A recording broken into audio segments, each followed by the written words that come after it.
देखा था और आज हम लोग इसे आगे देखेंगे। इससे पहले कुछ इंपॉर्टेंट इन्फॉर्मेशन है दे दे। हमने बताया था कि इस चैनल को जल्दी इस चैनल के जितने भी कंटेंट हैं जैसे 9, 10, 11 और 12 मेंस एडवांस जो भी है ये सारा हम यहाँ से शिफ्ट करने वाले हैं। शिफ्ट करके एक नए चैनल पर जाएगा मी एकेडमी मॉल, मी एकेडमी मॉल, DEAY मी एकेडमी मॉल बोकारो। तो आप लोग अगर कंटिन्यू रहना चाहते हैं, कंटिन्यू देखना चाहते हैं तो इस चैनल को लीव कर दें। क्लास 9, 10, 11, 12 वाले स्टूडेंट इस चैनल को लीव करके नए चैनल को सब्सक्राइब कर सकते हैं, क्योंकि आगे वहाँ पर कुछ कंडीशन होता है। अभी हम वहाँ पर लाइव नहीं आ रहे, क्योंकि अगर जब आप चैनल क्रिएट करते हैं तो उसका कुछ कंडीशन होता है। जब तक आपका 50 सब्सक्राइबर नहीं हो जाता तब तक आप लाइव वहाँ पर क्लास नहीं अटेंड कर सकते हैं। तो फिर फ़िलहाल मैं अभी यहाँ पर इसलिए अटेंड कर रहा हूँ क्योंकि अभी तक वहाँ पर 50 सब्सक्राइबर हुआ नहीं है। और ये चैनल एक्चुअली में इलेक्ट्रिकल इंजीनियरिंग स्टूडेंट्स के लिए था, जो लोग गेट का प्रिपरेशन करते हैं चैनल पर। तो यहाँ पर सिर्फ मैं इलेक्ट्रिकल का ही कंटेंट रखा करूँगा, ठीक है। बीटेक वालों के लिए यहाँ पर जो क्लास होता है वो रखा करूँगा। तो आप लोग सारे के सारे इसको ज्वाइन कर ले, इस चैनल को एक बार सब्सक्राइब कर ले और वहीं पर हम लाइव आया करेंगे। इस पर जितने सारे वीडियो है मैक्सिमम मैंने शिफ्ट कर दिया है उस चैनल पर, और जो भी आने वाला वीडियो है या फिर अभी जैसे ये वीडियो रिकॉर्ड हो रहा है ये वीडियो भी फ़िलहाल बाद में उसी चैनल पर जा कर के शिफ्ट हो जाएगा।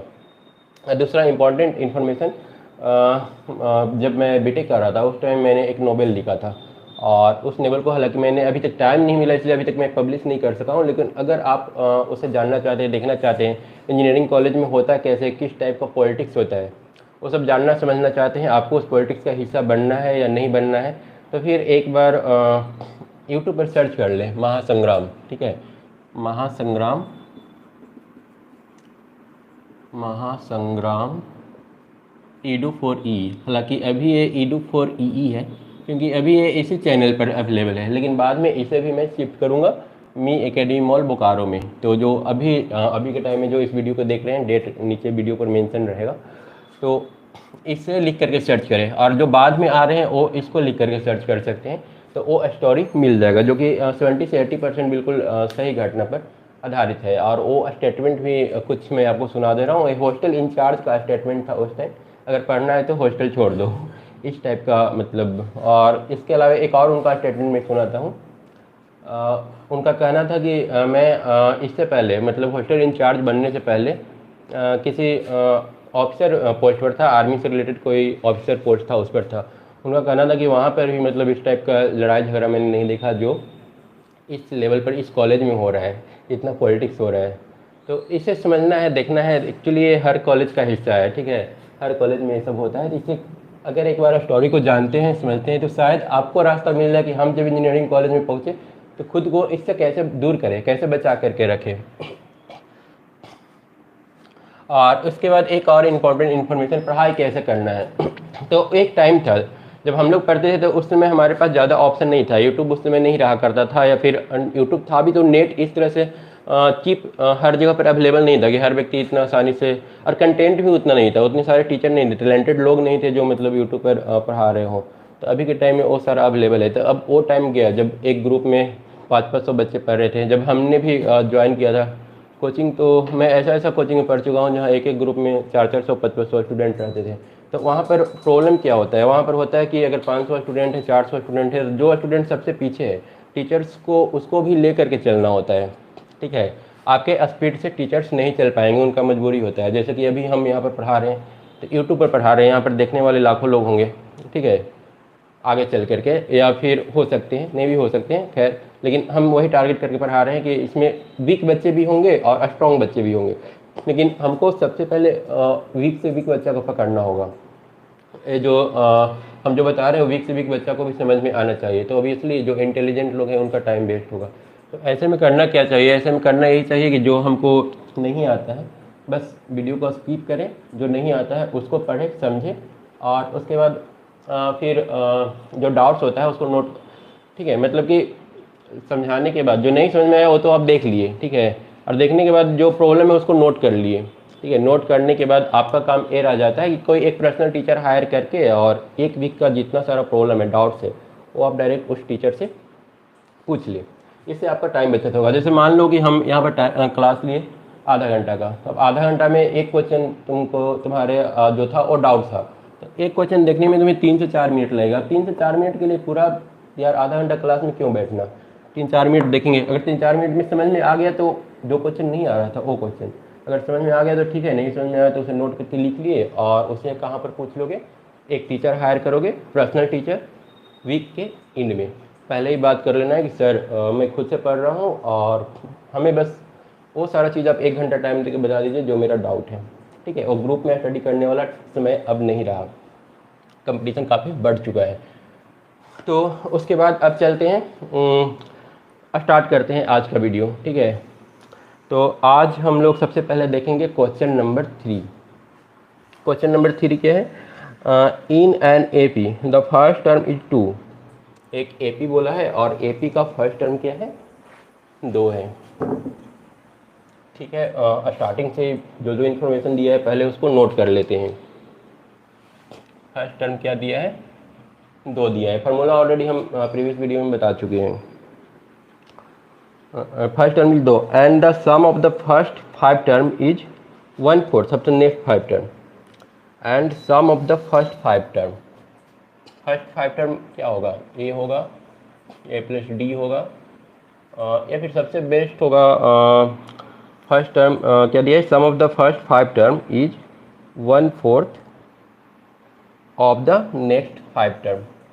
तो यहाँ पर ए मानने की ज़रूरत नहीं है क्योंकि ऑलरेडी यहाँ पर ए का वैल्यू 2 दे रखा है, तो 2 plus D, 2 plus 2d, 2 plus 3d, 2 plus 4d, 2 plus 5d, इस तरह से जाएगा, ठीक है।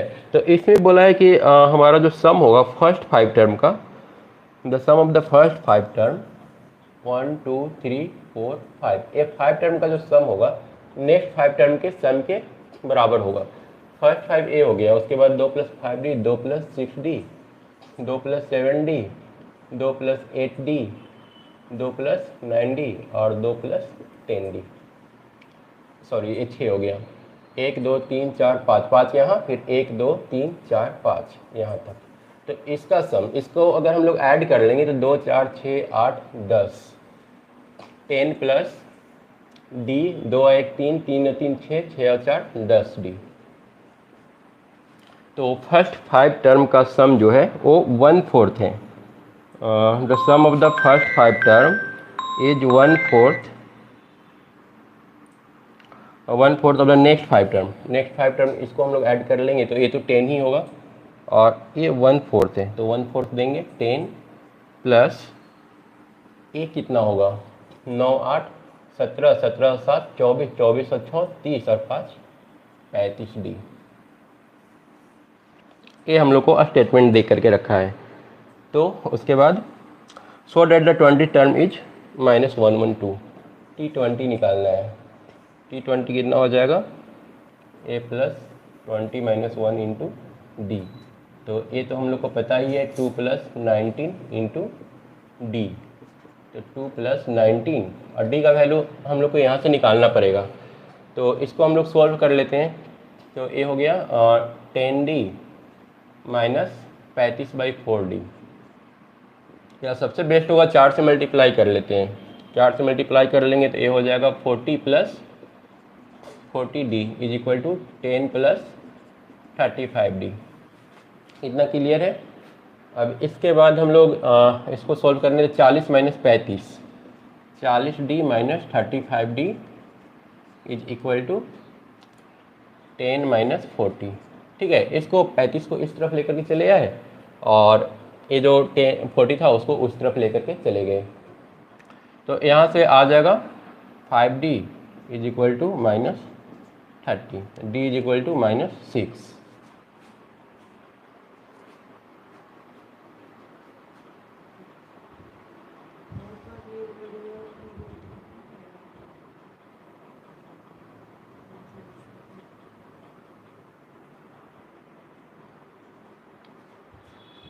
ठीक है। तो अभी तक हमने d का वैल्यू पता कर लिया। अब d का वैल्यू हम लोग यहाँ पर पुट कर देते हैं, कितना, -6 रखना है। कितना आ जाएगा, 2 माइनस 19 इंटू 6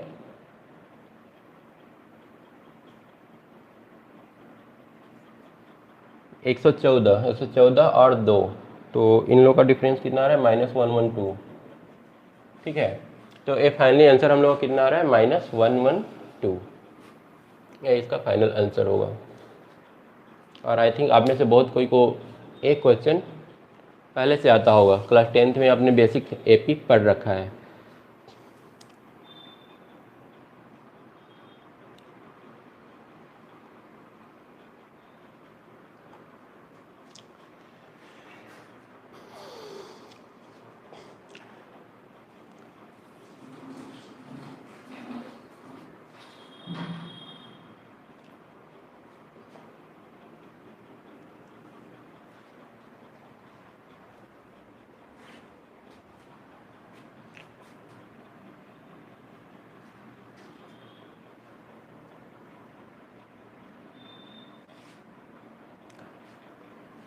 उसके बाद आते हैं क्वेश्चन नंबर 4 में।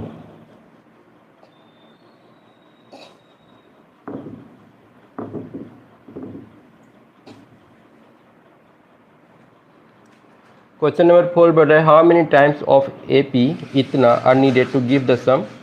How many terms of AP मतलब कितना सारा टर्म होगा मिल करके और ए -25 देगा।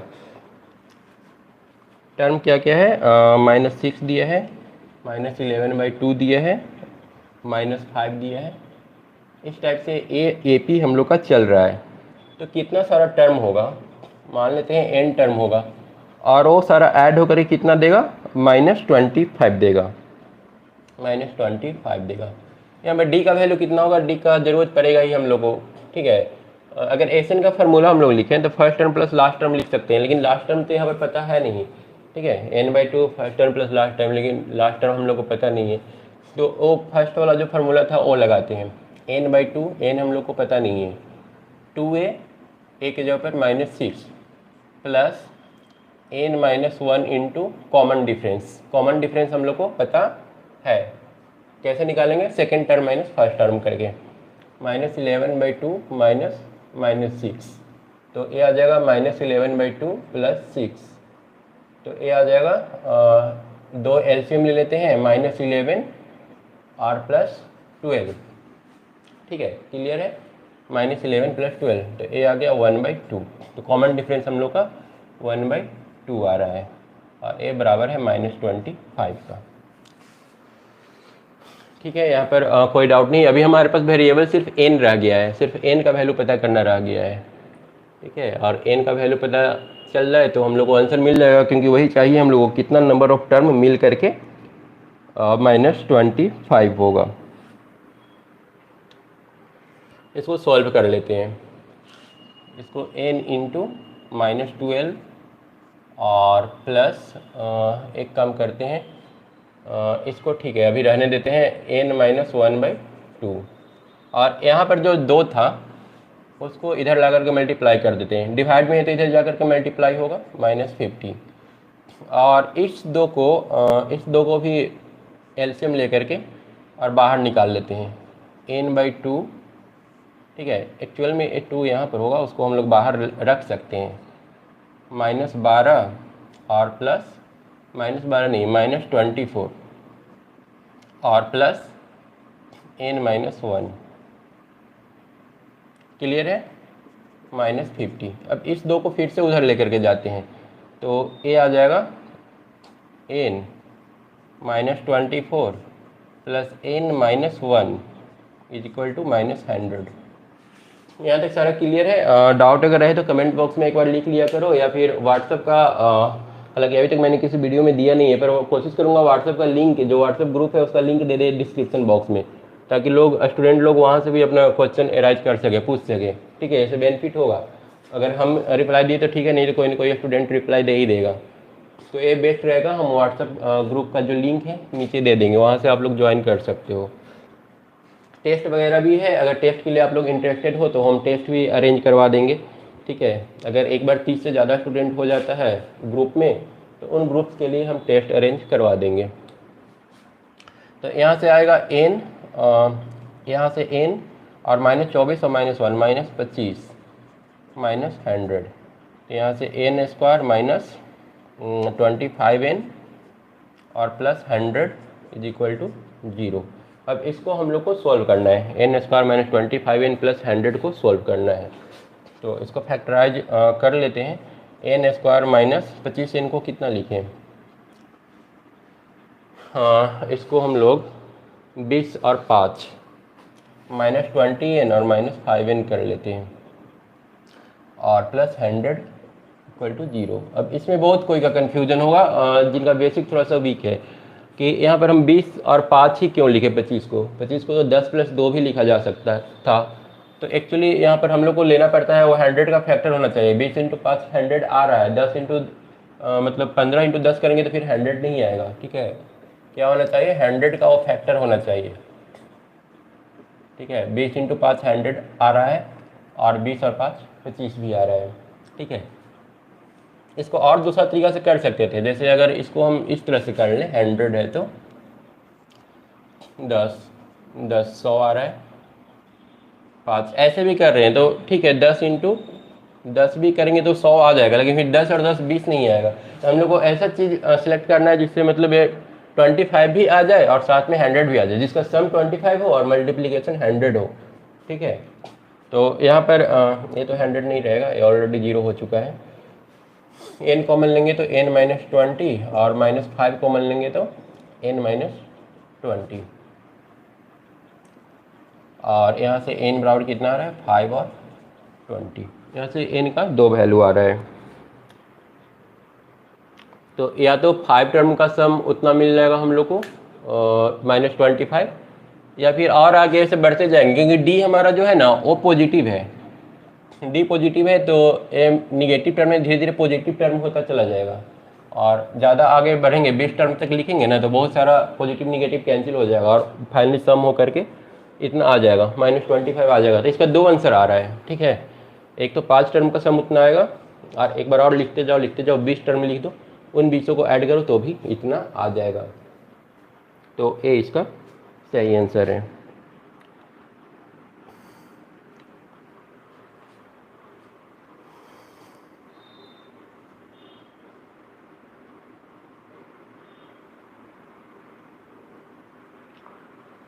फर्स्ट टर्म की 2 and the sum of the first 5 term is 1/4 of the next 5 term and sum of the first 5 term. First 5 term क्या होगा, ए होगा, ए प्लस डी होगा या फिर सबसे बेस्ट होगा फर्स्ट टर्म क्या दिया, sum of the first 5 term is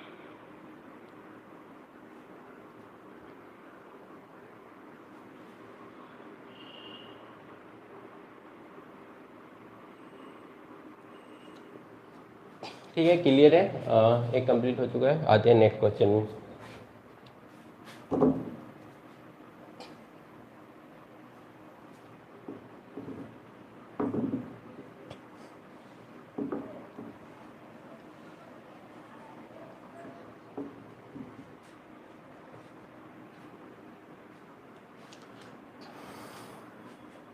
next question है क्वेश्चन नंबर 5।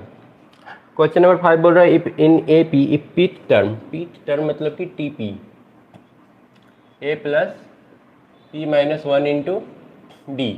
फॉर्मूला ये होता है ना, एन टर्म टी एन अगर निकालना है तो ए प्लस एन माइनस 1 डी, लेकिन यहाँ पर पी टर्म है, 4 टर्म रहेगा तो 4 माइनस 1, 5 रहेगा तो 5 माइनस 1, पी रहेगा तो पी माइनस 1, एन रहेगा तो एन माइनस 1। तो पीथ टर्म दिया है, पीथ टर्म इज 1/q, एक कितना है 1/q के बराबर है। और क्यूथ टर्म दिया है, qth term is 1/p, a plus q minus 1 into D.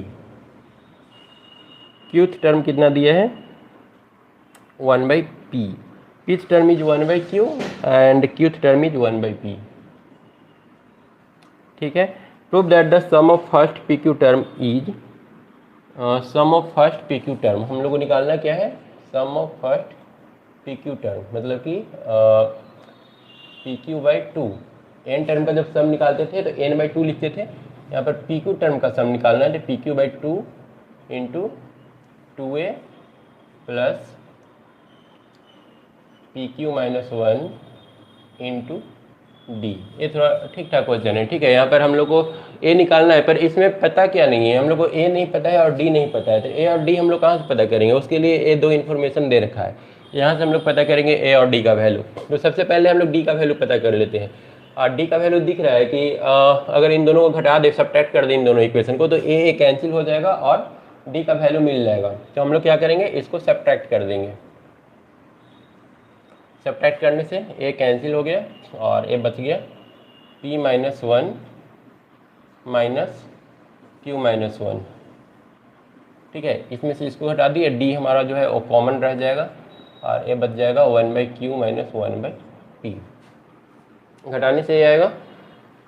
ठीक है, तो यहाँ से अब हम लोग को इसको थोड़ा सा सॉल्व करके डी का वैल्यू निकालना है।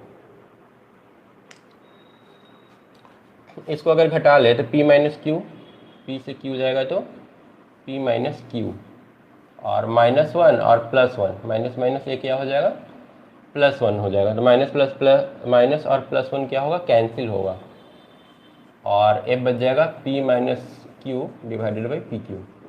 क्योंकि यहाँ पर इन दोनों का एलसीएम लेना है, पी क्यू अगर एलसीएम ले लेंगे तो ये वाला क्यू होगा और ये वाला क्या होगा, ए वाला पी होगा और ये वाला क्यू होगा। यहाँ से अगर डी निकालेंगे तो p माइनस क्यू बटा P Q into P minus Q.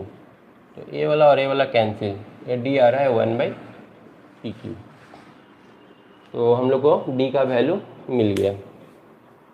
अब जब डी का वैल्यू मिल गया तो अब हम लोग को ए का वैल्यू भी निकाल लेना चाहिए। अगर ए का वैल्यू भी निकाल लेते हैं तो ए और डी का वैल्यू पुट करके फाइनली हम अपना आंसर निकाल लेंगे। यहाँ से निकालते हैं ए का वैल्यू, तो ए हो जाएगा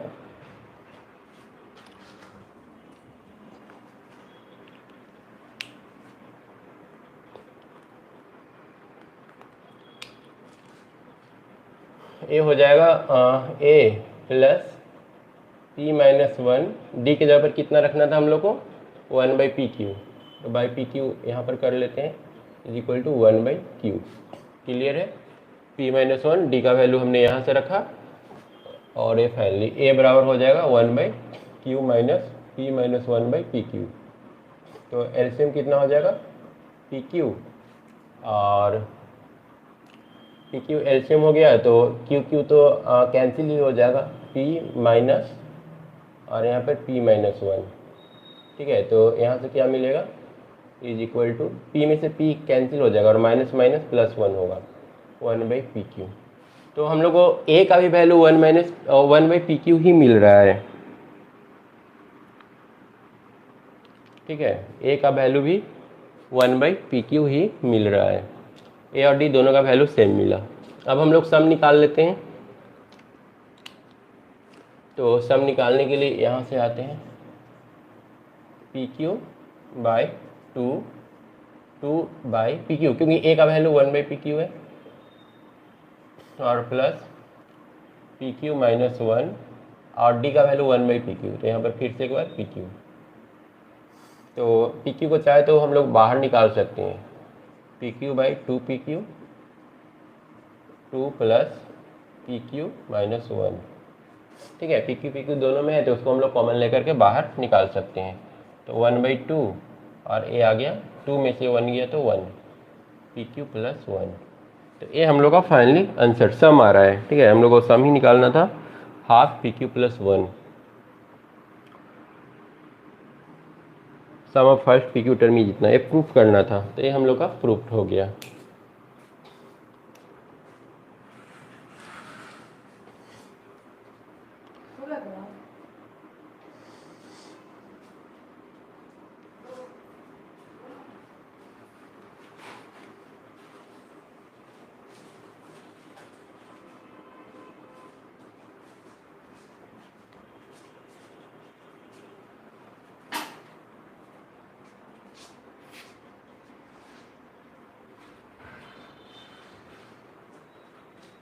ये कंप्लीट हो गया, उसके बाद आते हैं नेक्स्ट क्वेश्चन में।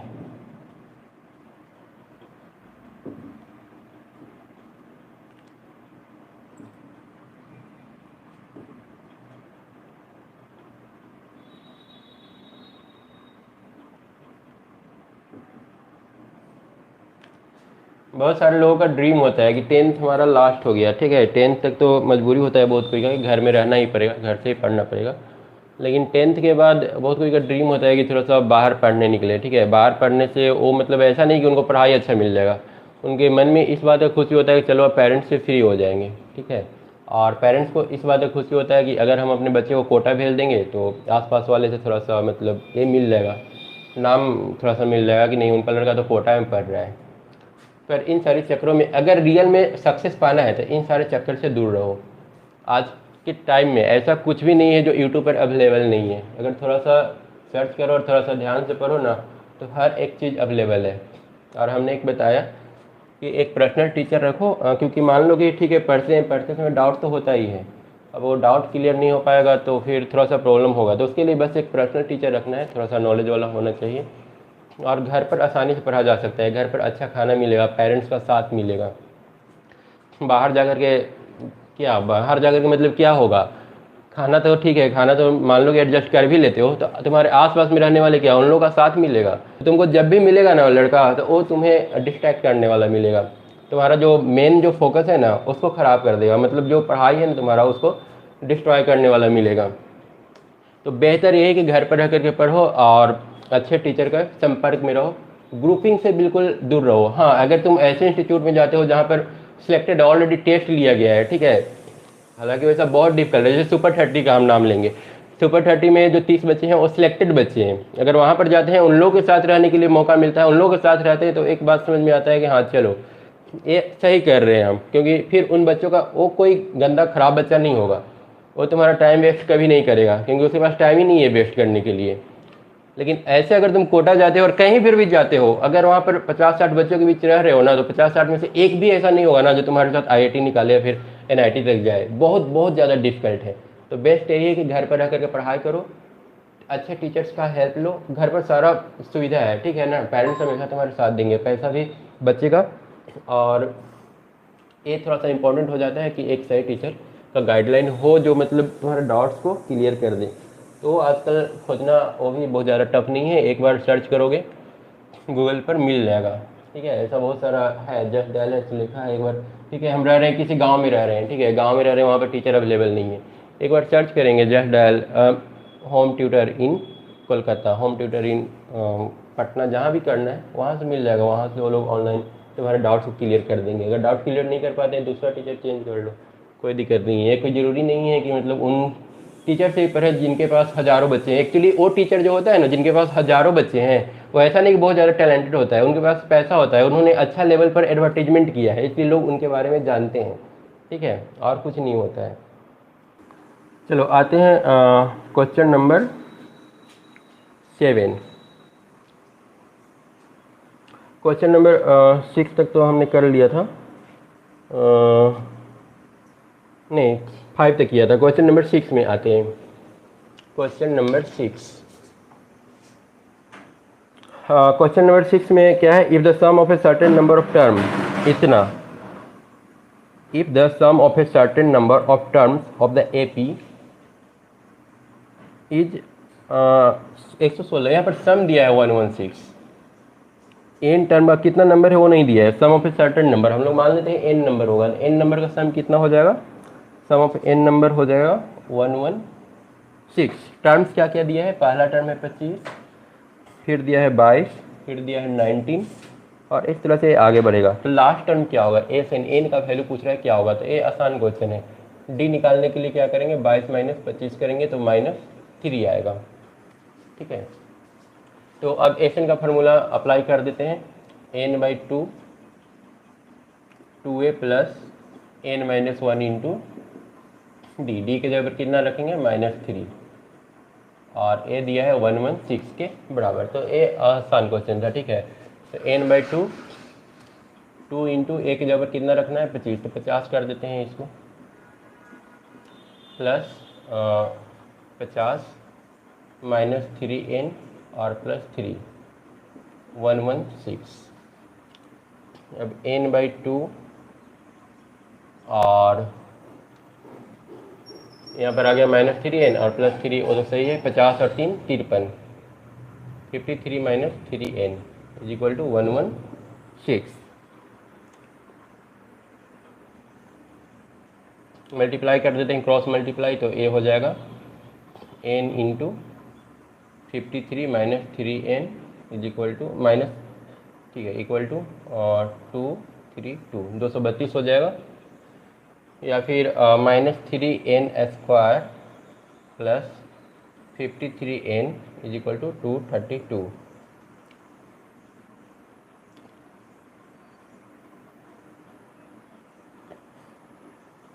तो यहाँ से अब इसको हम लोग सॉल्व कर लेंगे।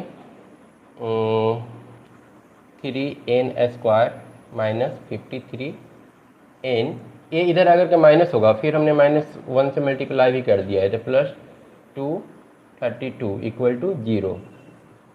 ठीक है, ये आ जाएगा 3n² minus 53n plus 232 is equal to 0।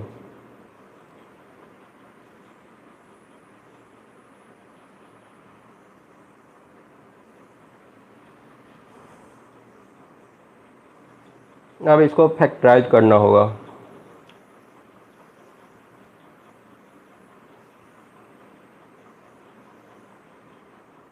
इसको फैक्टराइज कैसे करें? ये तो 53 हम लोग को लाना है, 232 और 3 है। पहले 232 इंटू 3 को अगर फैक्टराइज करेंगे तो ये तो 232 इंटू 3 है, 232 आ गया। उसके बाद 2 बार में करेंगे तो 116 आएगा, फिर 2 बार में करेंगे तो कितना आ जाएगा, 58 आएगा, और फिर 2 बार में 29 29 है। इधर कितना हो गया, 3 6 12 24, एक 24 इंटू 29 अगर करें तो हम लोग को ए मिल जाएगा 232 इंटू 3। तो अगर 24 इंटू 29 करने से आ रहा है, लेकिन क्या 24 और 29 मिला कर 53 देगा? तो 9 4 13 और 2 2 4 1 5, ठीक है, आ गया। तो ए 24 और 29 यही इसका फैक्टराइजेशन होगा। तो इसको हम लोग ब्रेक कर सकते हैं। कैसे ब्रेक कर लेंगे? ब्रेक करने के लिए 3n² माइनस 53 के जगह पर -24n minus 29n r plus 232 is equal to 0। तो यहाँ से 3n कॉमन लेंगे तो n माइनस 8, और यहाँ से -29 कॉमन लेंगे तो n minus 8 is equal to 0। तो n बराबर कितना आ गया, एक तो 29 में 3 आ रहा है और एक 8 आ रहा है, ये 2 वैल्यू आ रहा है। ठीक है,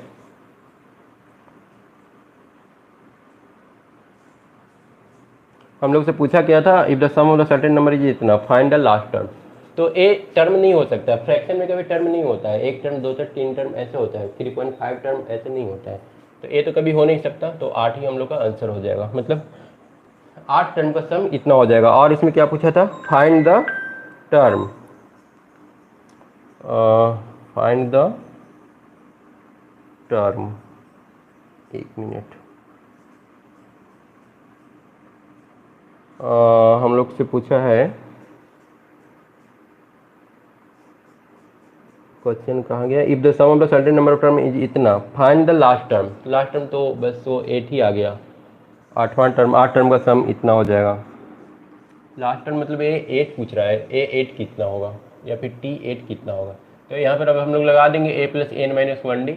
तो ए का वैल्यू कितना था हम लोग का, ए का वैल्यू 25 था, प्लस 8 माइनस 1 7 इंटू डी कितना था -3। तो ये आ जाएगा 25 माइनस 21, डी -3 था ना, डी हम लोग का -3 था, तो ये आएगा 4। तो हम लोग का 8वां टर्म कितना हो जाएगा, 4। हम लोग का सही आंसर क्या होगा, 4।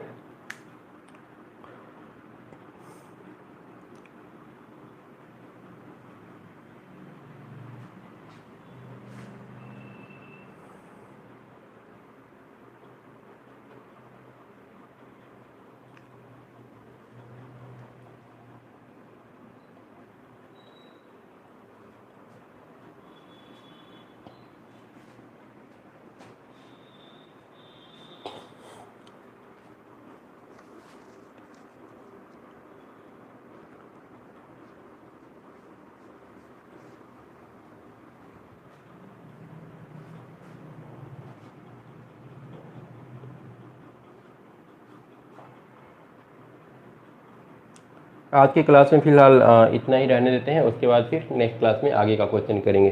तो अभी हम लोग का हुआ क्वेश्चन नंबर 2 से लेकर के क्वेश्चन नंबर 6 तक, 3 से लेकर के 6 तक। ठीक है, इस वीडियो को फिलहाल यहीं पर क्रॉस करते हैं, नेक्स्ट वीडियो में फिर से मिलेंगे। Thank you.